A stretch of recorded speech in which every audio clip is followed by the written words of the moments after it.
Boa noite a todos, a graça e a paz do Senhor. Nós começamos na quarta-feira a conversar um pouquinho, a meditar um pouco, a compartilhar um pouquinho dos ensinamentos de Deus para nossas vidas. Então nós compartilhamos de Lucas, do capítulo 24, do capítulo 1, dos versos finais do capítulo de número 1 de Lucas, aonde Maria recebe a visita do anjo Gabriel, aonde ela recebe a notícia do desafio ao qual Deus colocou sobre a vida dela. Sendo agraciada sim, sendo escolhida, sendo a serva a qual aprove Deus escolher, mas diante de um grande desafio. E nós tiramos algumas lições, de acordo com o tema que nós havíamos escolhido, que é 2019, o que Deus espera de nós. Um tema provocativo para a igreja dos nossos dias, porque eu tenho certeza que para a igreja dos nossos dias a pergunta seria outra. Não o que Deus espera de nós, mas o que nós esperamos de Deus. Para a igreja dos nossos dias, há mais essa questão de perguntar mais o que a gente espera de Deus do que, na verdade, perguntar o que Deus espera de nós. Então nós temos uma grande lista de pedidos, de desejos, de coisas a Deus realizar em nossas vidas, que muitas vezes não sobra espaço para a gente fazer essa pergunta. E em 2019, o que Deus espera de mim e de você? O que Deus espera das nossas vidas, como servos, servas de Deus? Então, meditando no livro, na palavra, no capítulo de Lucas, onde Maria recebe a visita do anjo Gabriel, nós somos desafiados a voltar para a palavra. Eu comentei também que nos nossos dias a gente vive dias de superficialidade, onde o profundo tem se deixado de lado e a gente tem buscado coisas novas, instantâneas, rápidas, descartáveis e muito rasas. Nada profundo. Preocupado com a extensão das coisas, com as larguras, com o tempo que vai durar, a gente é deixado a se levar para se surpreender as pessoas a cada momento. E para surpreender a gente precisa inovar, muitas vezes trazer então algo contraditório, polêmico. Então, o que importa é isso, se manter naquela mídia, não tendo profundidade alguma. E isso tem sido absorvido por nós. Inclusive, a igreja muitas vezes tem sido afetada por esse mal. Eu penso no grande desafio que tem a vida dos pastores diante desse consumo de informações rasas, mas que tem que ser sempre novas, contraditórias, polêmicas, que chamem a atenção nos nossos dias.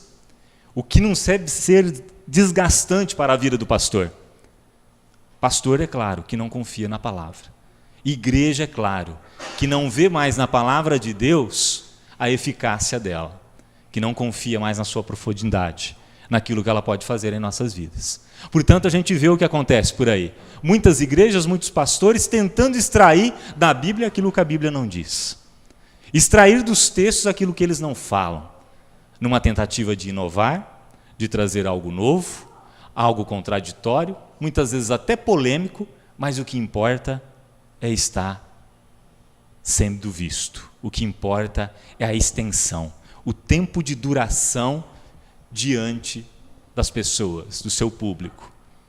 Mas o que Deus nos ensina é que nós precisamos ter profundidade, que nós não devemos nos formatar aos padrões do mundo, que nós não devemos seguir essa mesma visão, mas que nós devemos confiar na sua palavra, porque ainda ela é viva, ela é eficaz, ela é a mesma de ontem, e continuará sendo eternamente, mas nós precisamos confiar.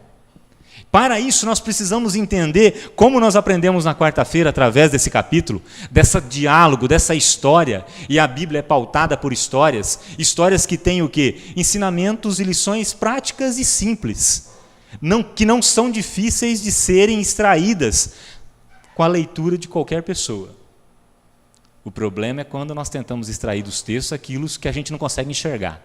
E muitas vezes a gente fica até ainda surpreendido, né? A gente sai, muitas vezes, diante de uma mensagem, Como que esse pastor, que esse pregador, que esse palestrante conseguiu tirar isso desse texto? Eu nunca tinha visto isso nesse texto. Cuidado com essa frase.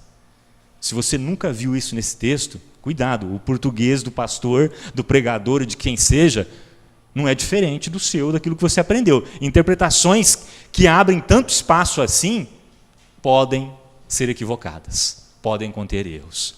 E a gente, então, é convidado, principalmente diante do ano que se abre, que se estende diante de nós, é a nós voltarmos à palavra de maneira mais simples, mais confiante, para que ela continue sendo viva, eficaz, penetrante e transformadora nas nossas vidas. Vimos na quarta-feira que aquele simples diálogo entre Maria e um anjo nos trouxe a certeza que, diante dos desafios da vida, Deus ainda age no que é simples, no que aos olhos do mundo jamais seria escolhido, jamais teria condições de oferecer algo para alguém. A gente viu que Deus escolhe uma cidade, um vilarejo, que não tinha expressão nenhuma. Escolhe uma adolescente que cá entre nós. Você escolheria um adolescente, talvez, para levar algo tão importante que seria a consumação do plano de salvação? Me perdoe os adolescentes, mas qual é a concepção que nós temos? Do adolescente ainda precisa amadurecer um pouco mais, talvez ainda não esteja pronto, talvez ainda não seja a hora, mas Deus escolhe uma adolescente, porque Maria tinha entre seus 13 e 14 anos de idade. Deus escolhe mais que isso, escolhe uma mulher.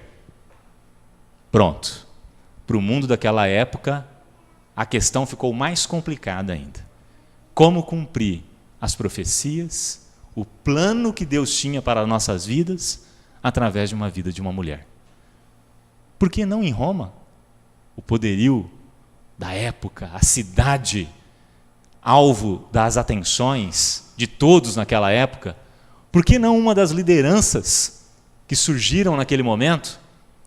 Por que não um homem forte, poderoso, que tivesse talvez recebido o maior número de votos nas urnas daquela época? Por que não? Não. Deus sempre mostrando para nós, sempre indo na contramão dos olhos do mundo, sempre mostrando para nós que ainda Ele age no que é simples, naquilo que o mundo não valoriza.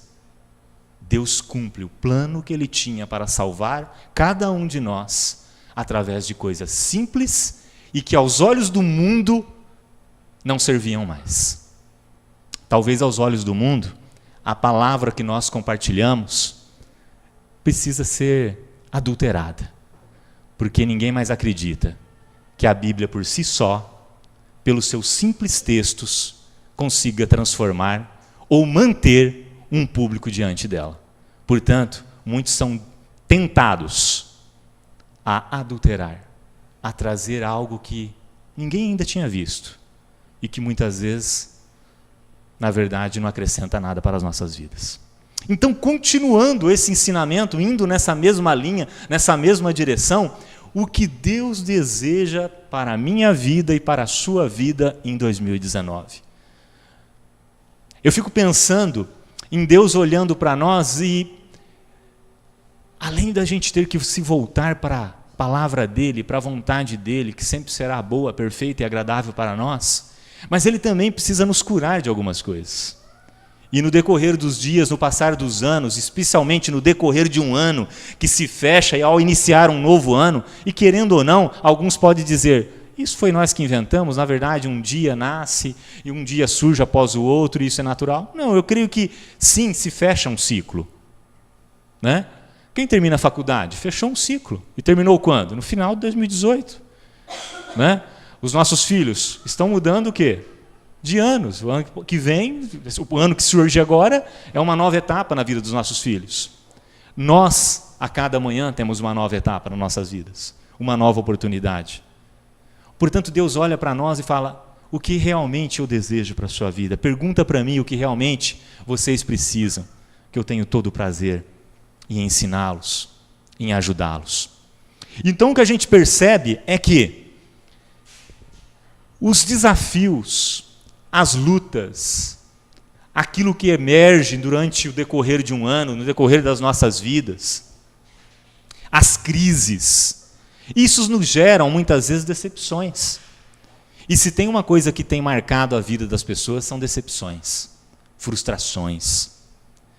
Diz que duas coisas que o ser humano vivo, alguém que está vivo, não deixa de fazer. Então toma cuidado. Se você não diagnosticar esses acontecimentos na sua vida, cuidado, você pode estar morto nesse momento.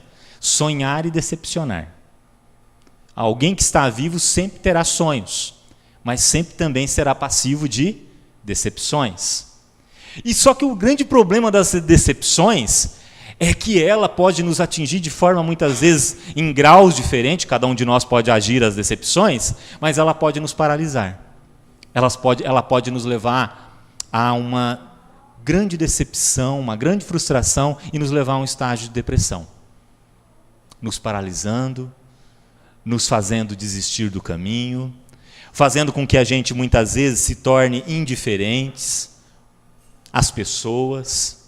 Por quê? Porque muitas vezes, diante das decepções, daquelas expectativas, dos anseios que foram criados e esperados não serem correspondidos, a gente tem esse sentimento, o sentimento da decepção.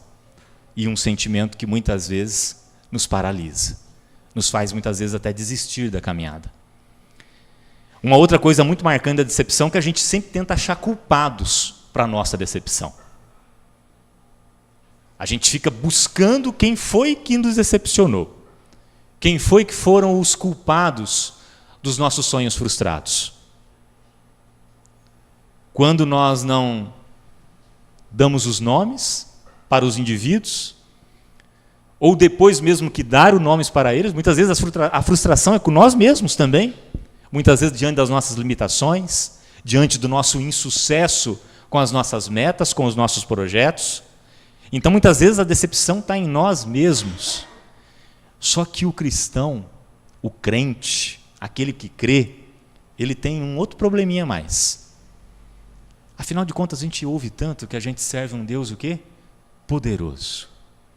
Um Deus presente. Um Deus ao qual a história não fugiu ao controle. Que as rédeas da história estão nas mãos de Deus.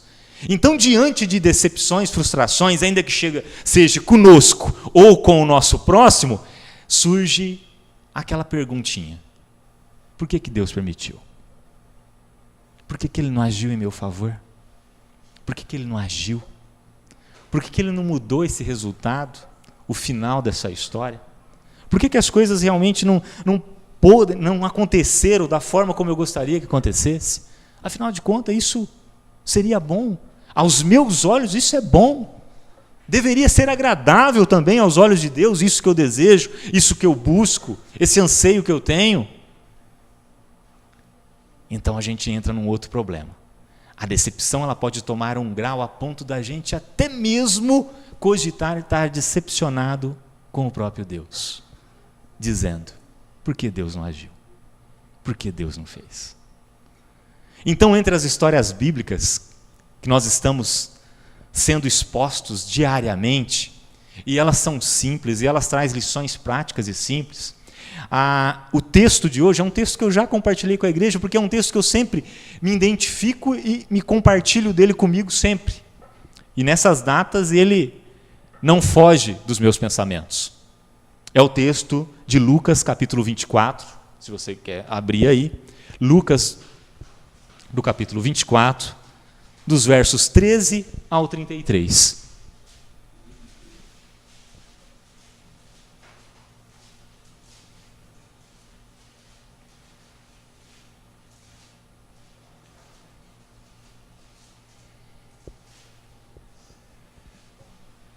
Que conta a história daqueles dois discípulos que estavam indo a caminho de um povoado chamado de Emaús, onde diz assim a palavra do Senhor a partir do verso 13. Naquele mesmo dia, dois deles estavam indo para um povoado chamado Emaús, a 11 quilômetros de Jerusalém. No caminho conversavam a respeito de tudo o que havia acontecido. Para que você entenda o contexto, é estranho um texto começar dizendo naquele mesmo dia, mas para você entender, então você tem que ler o que vem antes desses versos. Antes desses versos vem a história daquelas mulheres que num domingo de manhã foram até o sepulcro, onde Jesus havia sido sepultado, e não encontraram o corpo de Jesus. E elas voltaram e anunciaram aos discípulos, aqueles que caminhavam com Cristo, que andavam com o Senhor. Tanto os discípulos mais íntimos, mais próximos, como também aqueles que caminhavam junto com eles.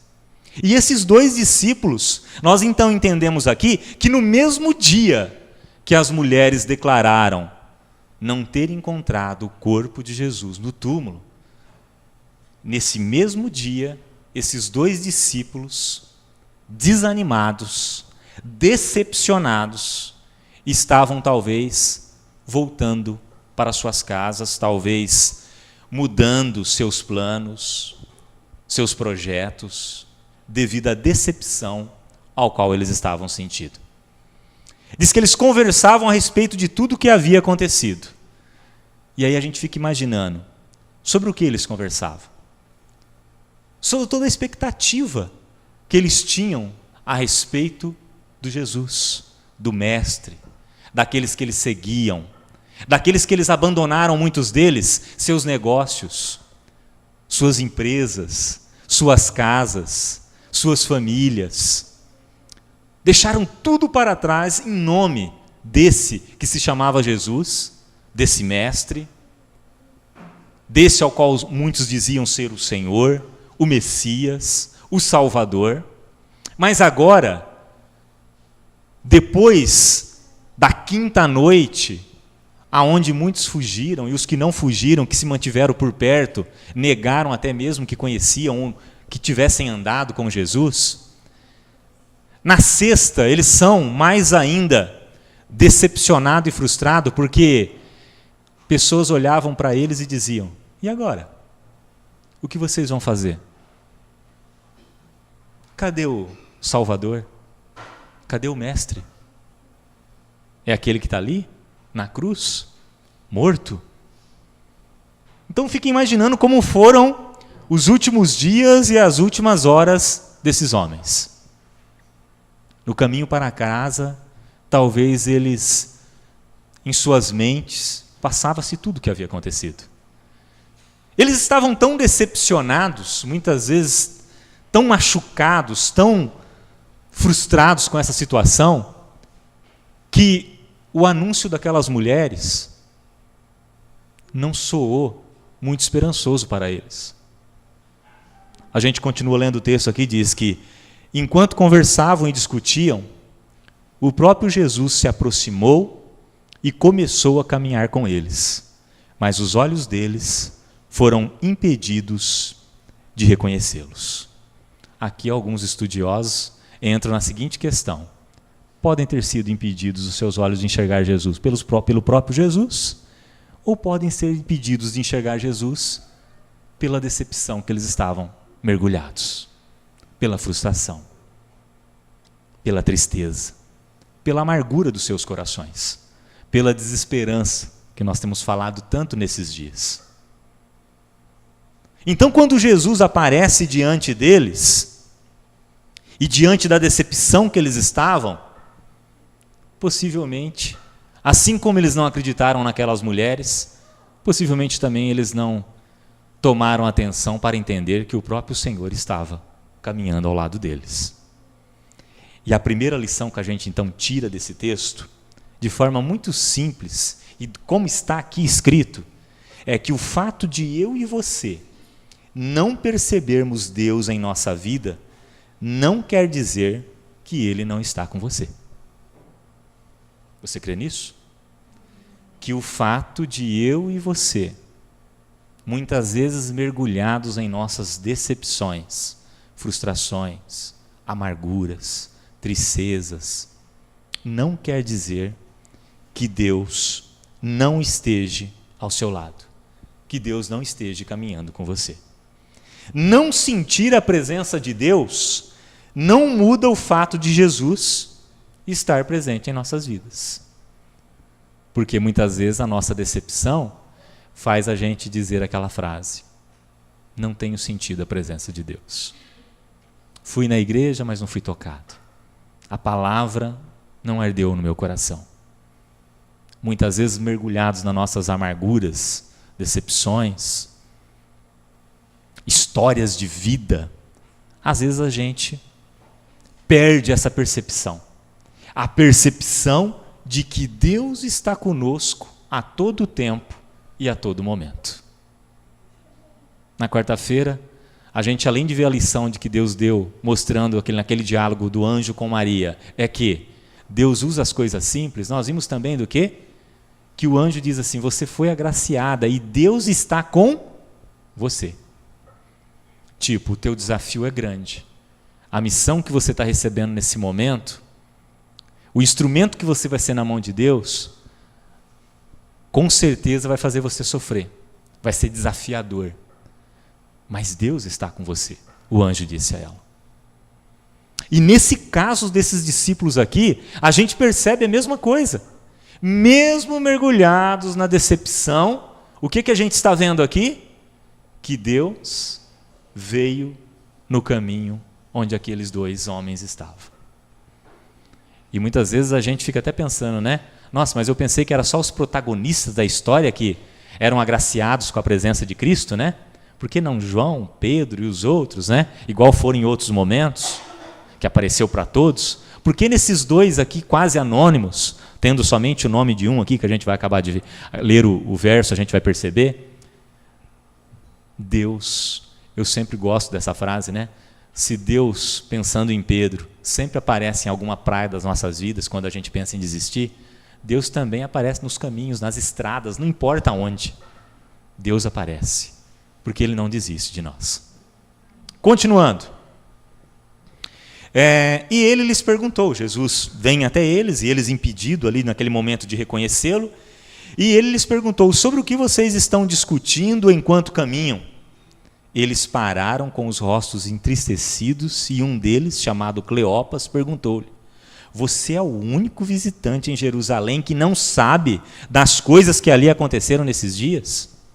Aqui a gente vê uma palavra dura, uma palavra de quem está decepcionado. Você já conversou com gente decepcionada? Ou você já esteve decepcionado? Vai conversar com alguém. Principalmente com alguém que se faz não saber do seu problema, ou até mesmo, coitado, nem saiba. Você sempre vai ser um pouco áspero, indelicado, porque muitas vezes você está tão focado na tua dor, na tua amargura, no teu sofrimento, que as suas palavras soam de forma dura para com o seu próximo. Olhem só quem estava ao lado deles, era o próprio Senhor Jesus. Olha só a resposta diante do sofrimento que eles estavam vivendo, que eles dão para Jesus.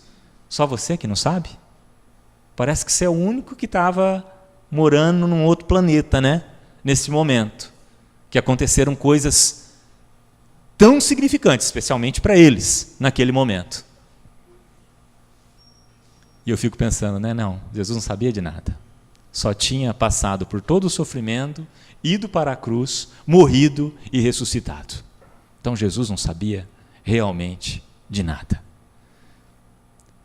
Mas o que Jesus estava provocando naqueles homens é o que os psicólogos e terapeutas fazem conosco nos dias de hoje e cobram caro. Ele queria ouvir aqueles homens. Ele queria que aqueles homens verbalizassem a sua dor, a sua decepção, a sua frustração. E Jesus, então, continua tentando extrair deles e que eles colocassem para fora aquilo que estava fazendo mal para eles, como fosse um alimento que não havia caído bem. E Jesus responde: que coisas? Cômico, né? O Senhor provocou, o Senhor queria ouvir, o Senhor queria ouvir dos lábios deles. Qual é a sua decepção? Qual é a sua frustração? O que te trouxe essa amargura? O que foi que fez você desistir da tua caminhada, da sua missão, das suas convicções? Por que vocês estão voltando para trás? Eu quero ouvir, fala, coloque para fora. Eu penso que tem hora Deus não quer aquela oração comportada nossa. Você já teve uma oração com Deus que não foi comportada? Ou a sua oração é sempre aquela, uma bem religiosa? Senhor Deus, Pai amado e querido, na sua presença. Tá, eu sei, essa daí vale. Mas uma oração mais sincera, uma oração de quem está decepcionado, frustrado, amargurado, diante da dor, do sofrimento, da falência da empresa, do luto, da decepção, da enfermidade, da doença, da crise que te afeta. Como é essa oração? Ela é desse jeito ainda? Toda formalzinha? Ou você consegue, em alguns momentos, ser provocado por Jesus e falar assim, parece que até o Senhor, só o Senhor que não sabe do que está acontecendo. E você dá aquela olhada para cima assim e fala, parece que é só o Senhor que não sabe e não está vendo o que está acontecendo comigo. Muitas vezes Deus quer ouvir essa oração. Deus quer que você bote para fora. Deus quer ouvir a tua frustração, a tua decepção, essa tua amargura.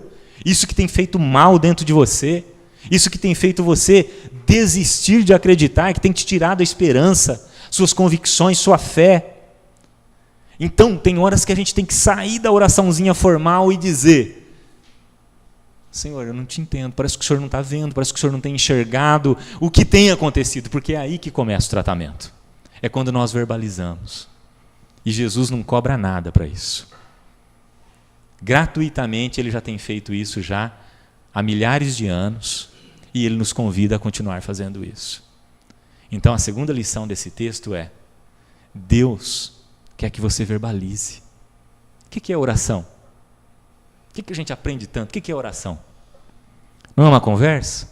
Não é um bate-papo, uma fala com Deus? Ou é um negocinho que você faz ali tudo decorado certinho, ponto lá? Como que é essa oração? Então Deus tem nos provocado, diante do que a gente vê nesse texto, Ele quer que a gente verbalize, Ele quer ouvir a nossa voz, Ele quer que a gente fale, que a gente diga o que tem nos feito mal, o que a gente não compreendeu, o que a gente não entendeu, o que gerou expectativas e que agora a gente está frustrado, a gente não está entendendo porque está acontecendo dessa forma, mas precisamos verbalizar. E o texto continua, e eles começam então. Eles pararam com os rostos entristecidos e um deles, Cleópatra, perguntou-lhe, você é o único visitante de Jerusalém que não sabe das coisas que aconteceram nesses dias? Que coisas? Perguntou ele. O que aconteceu com Jesus de Nazaré? Responderam eles. Ele era um profeta poderoso, em palavras, em obras, diante de Deus e de todo o povo. Os chefes dos sacerdotes e as nossas autoridades o entregaram para ser condenado à morte e o crucificaram. E nós esperávamos que ele ia trazer a redenção a Israel. Aí eles entram no ponto crucial. Eles entram no ponto mais importante da decepção. Nós esperávamos que era ele que ia trazer a redenção a Israel. Muitas das nossas decepções estão ligadas ao fato da gente esperar o que Deus não falou para a gente esperar. Da gente achar que vai acontecer o que Deus não falou que ia acontecer. Da gente traçar metas, planos, projetos, criar expectativas em cima de coisas e pessoas que, na verdade, Deus jamais disse que deveriam ser criadas ou esperadas. Esses homens, apesar de andar com Cristo, acreditavam que Cristo seria um líder político. Um líder político que entraria na história, os libertariam de Roma, estabeleceria Jerusalém como a cidade mais importante do mundo, como ela foi, deveria e vai ser. Então eles acreditavam que Jesus era esse homem com um poder político. E aí acende uma luz aqui no painel das nossas vidas. Que você tem depositado esperança na política do seu país? Provocação à parte. Mas cuidado, quando as nossas esperanças, as nossas expectativas não são as mesmas expectativas ou promessas que Deus fez. Eu vivo num mundo ao qual Deus, eu insisto muitas vezes em me lembrar disso, muitas vezes eu me esqueço. Deus me fala várias vezes: meu filho, você está num mundo onde tereis aflição, mas tem de bom ânimo. Mas parece que eu não aceito isso muito claramente, e toda vez que a aflição bate a minha porta, parece que aí eu fico procurando insistir que Deus seja só aquele Deus ali do Salmo 91, ou de algumas outras passagens da Bíblia, e eu quero entrar debaixo dessas asas, e eu não quero que mal nenhum me suceda. E parece que aí a gente percebe que, tem algumas coisas que estão fora do contexto, parece que eu não estou entendendo a Bíblia na sua totalidade, eu estou querendo filtrar algumas coisas e deixar outras de lado. E Deus então insiste em dizer para mim: você não pode tirar só o que você quer da minha palavra, do que eu ensino, do que eu prometo, do que eu desejo. Algumas outras coisas eu não posso mudar ou alterar. Portanto, as nossas expectativas, as nossas esperanças, os nossos projetos, os nossos planos, a nossa esperança em si deve estar firmada em quem? Em Deus, o Criador do céu, da terra, naquele que disse que nós teríamos aflições, mas que a gente deve ter o bom ânimo, naquele que disse que os últimos dias as coisas seriam mais difíceis, principalmente para os cristãos. Só que de vez em quando eu me pego, como em 2006, o povo brasileiro estava olhando: nós somos a terceira economia do mundo, nós vamos ter uma Copa do Mundo, daqui a uns dias vamos ter uma Olimpíada, nós somos a bola da vez. Mas de repente toda a nossa esperança se transforma em quê? Em frustração. Porque depois de uma Copa, depois de uma Olimpíada, nós descobrimos que nós estávamos no mais profundo abismo. Agora, novamente, nós estamos eufóricos. Um homem se levanta, recebe uma votação, e de repente nós estamos novamente depositando a nossa confiança em homens. Não estou dizendo que nós devemos orar pelas nossas autoridades, para que tenhamos dias melhores. Mas a sua esperança tem sido depositada nessas pessoas? A razão das nossas alegrias e felicidade, sucesso e prosperidade, está na mão dessas pessoas? Eu faço me lembrar disso toda hora, porque eu tenho muito medo de quando eu deposito as minhas expectativas em coisas que Deus não disse que são, eu posso me frustrar. E falando de mim, eu não sei como você age com decepção, mas eu, ao decepcionar, eu tenho um reflexo muito rápido e espontâneo. Eu me fecho, eu me calo, eu me paraliso. Eu me identifico muito com Pedro. Eu sou um cara que, se tivesse lá na morte de Jesus, eu era o primeiro a voltar a pescar. Eu ia dar um trabalho tremendo para Jesus. Ele ia ter que ir naquela praia várias vezes da minha vida e botar um peixe, um pão lá e tentar me trazer de volta. Porque eu sou, humanamente falando, limitado, falho, pecador e imperfeito. E as decepções realmente muitas vezes me paralisam. As questões rasas que a gente vive nos nossos dias de hoje, isso aí me frustra. E muitas vezes até me paralisa. Olha os grupos de WhatsApp, sinceramente, eu só não saio por boa educação. Porque cada postagem que eu vejo, a pessoa ainda coloca embaixo: não sei se é verdade. Meu Deus. Por que postou então? Por que compartilhou? Mas a gente vive tempo de coisas superficiais. Então não importa. Até nem tem diferença o que é fake e o que não é. Tudo é tão raso, passa tão rápido, tudo é tão superficial, não é debatido, não é pesquisado, não é olhado antes de falar, de postar, de comentar, que não interessa se é fake ou não. Precisamos entender que nós precisamos olhar para as nossas decepções, verbalizá-las e perceber nas nossas decepções onde é que está o ponto crucial. O ponto ao qual nós achávamos que Deus tinha dito, mas Deus não disse. Nós temos uma tendência a ser deuses do nosso século. O presente século que nós vivemos, o presente momento, está cheio de deuses. Todos querem ser deuses, que querem ter um Deus a seu serviço. Deuses querendo um Deus ao seu serviço. Um Deus que só autentique os seus desejos e suas vontades. A minha lista de pedido. Deus, carimba aí, vai. É passaporte, é igualzinho. Põe no balcão, carimba aí. Diante de uma relação dessa com Deus, facilmente nós vamos decepcionar. Facilmente nós vamos nos frustrar. Porque Deus não é Deus de deuses. Ele não está aqui para ser o nosso gênio da lâmpada, alguém que carimba somente o nosso passaporte e as nossas vontades. Deus continua sendo Deus. E nós continuamos sendo homens e mulheres, pecadores, carecidos, carentes da graça e da misericórdia desse Deus. Algumas das mulheres entre nós nos deram um susto hoje.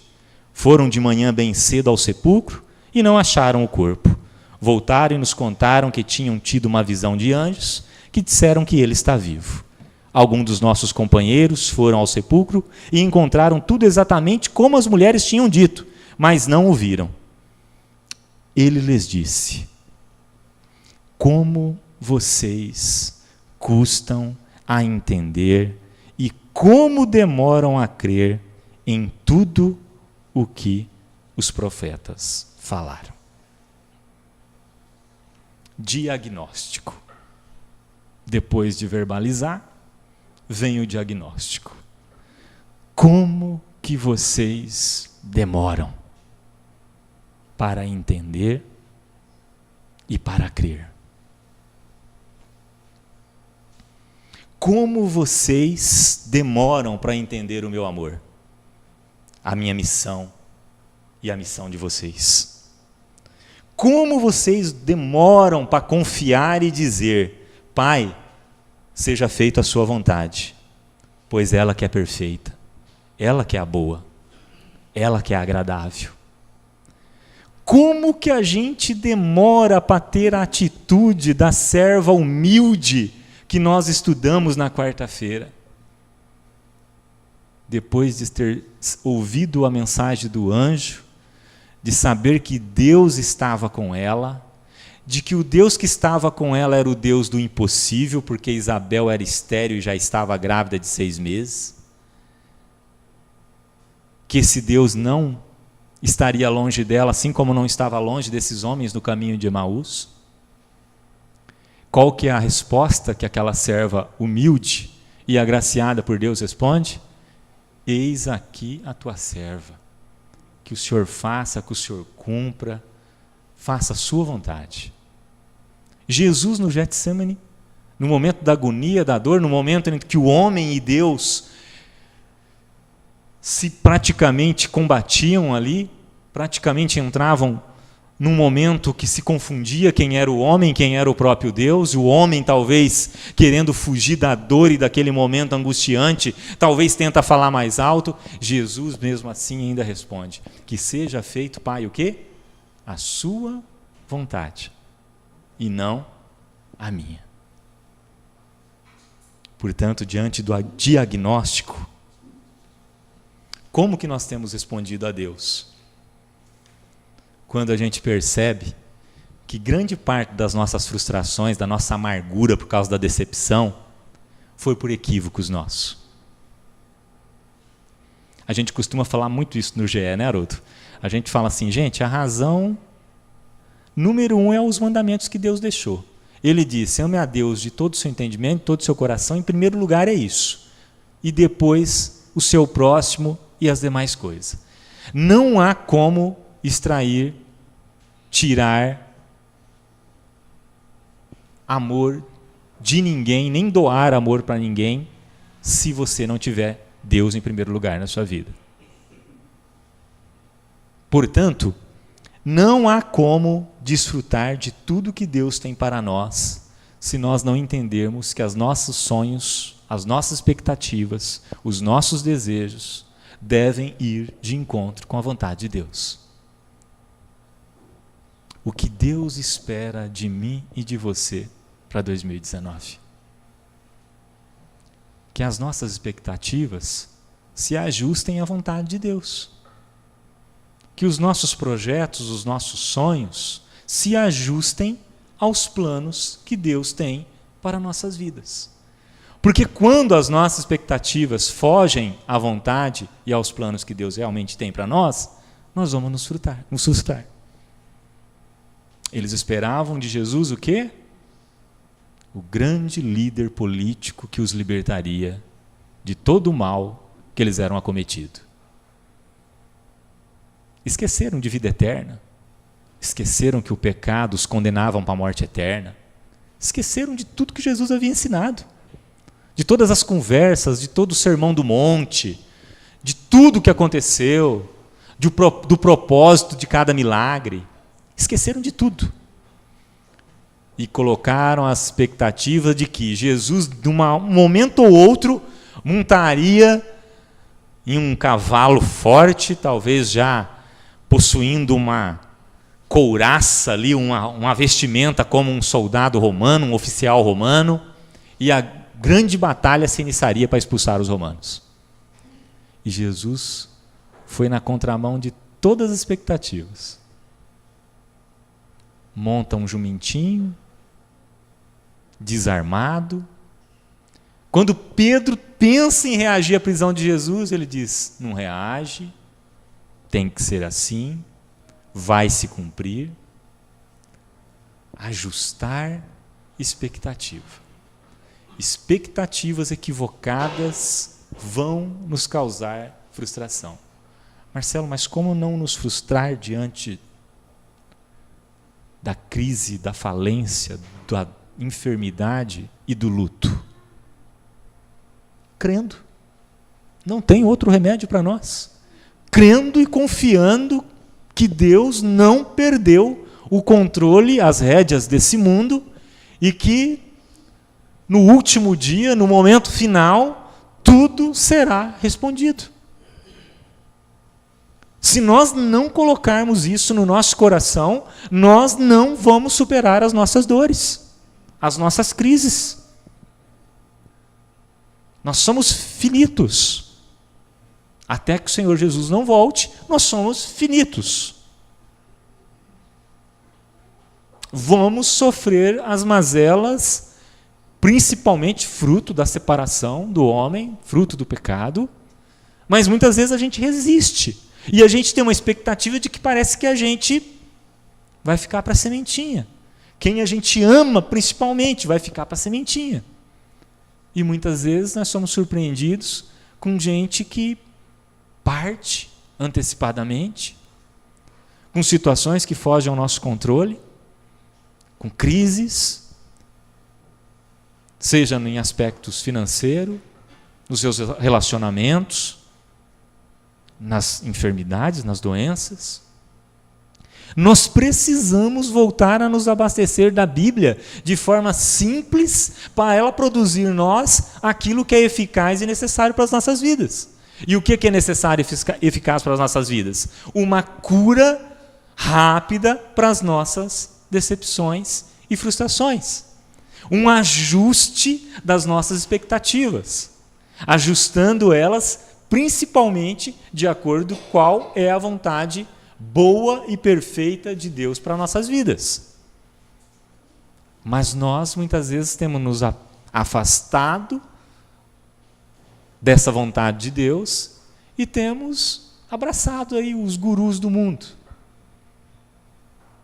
As pregações midiáticas que existem por aí de que seus problemas acabaram quando você vem para uma igreja evangélica. Eles só mostram, como sempre diz o Haroldo, os bem-sucedidos. Eles só mostram a porta estreita da frente por onde passam os bem-sucedidos. A porta do fundo, que é tão larga por onde passam os decepcionados, ninguém mostra. Você é louco de entrevistar um decepcionado? Se o meu negócio está indo tão bem aqui, vocês acham que eu sou louco de entrevistar um decepcionado? Eu culpo, eu falo que faltou fé para ele, e o barco continua. E a caminhada rumo à terra, ao paraíso, aqui jaz agora, continua. O texto continua.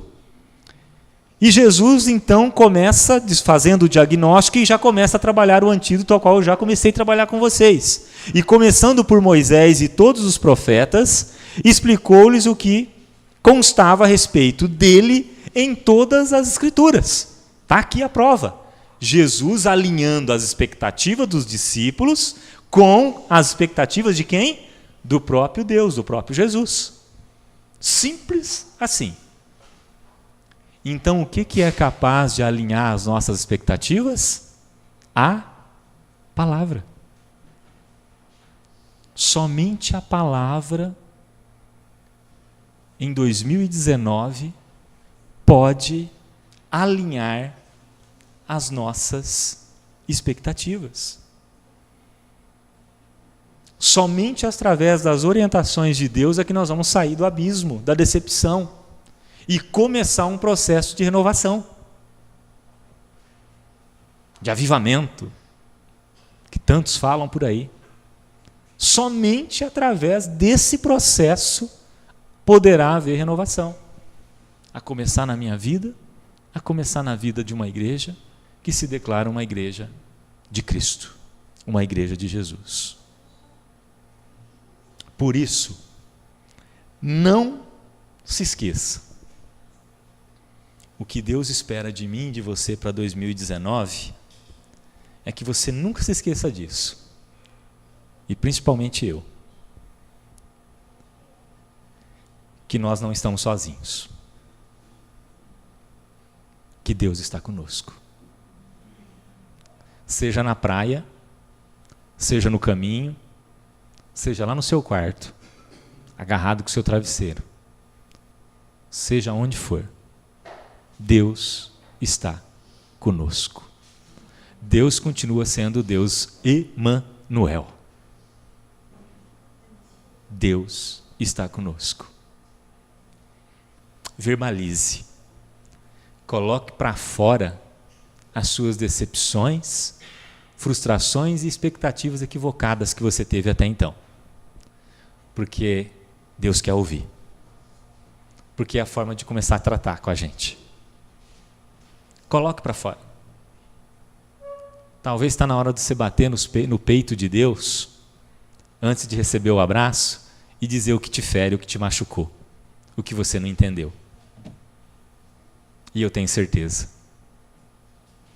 que assim como ele foi paciente com esses discípulos, porque passar por tudo que ele passou e dizer assim, que coisas? O que foi que está acontecendo? O que foi, Marcelo? O que foi, Velo? O que foi, Beth? O que foi, Jaci? O que foi? Ele continua sendo esse Deus paciente,